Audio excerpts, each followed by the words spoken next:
Welcome to కల్పు channel.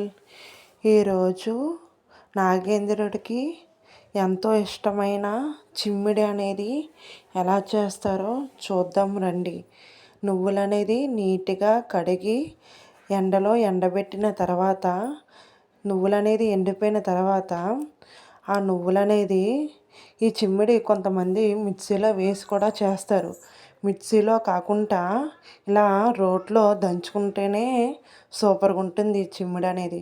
నువ్వులు అనేది మెత్తగా దంచిన తర్వాత ఈ ఆ పొడి తీసి పక్కన పెట్టి బెల్లం అనేది మెత్తగా దంచి ఎక్కడ బెల్లం ముక్కలు అనేది లేకుండా ఈ చిమ్మిడి అనేది దంచుకొని నూనె వచ్చే వరకు దంచి ఈ చిమ్మిడి అనేది ఉంచుకుంటే ఒక 2 నెలలు నిలవ అనేది ఉంటుంది. ఈ చిమ్మిడి చాలా బలం. పిల్లలకు పెట్టినా పెద్దవాళ్ళు తిన్నా చాలా మంచిది హెల్త్కి. అయితే ఇది పెరుగన్నముతో ఈ చిమ్మిడి నంచుకొని తిన్నా సూపర్గా ఉంటుంది.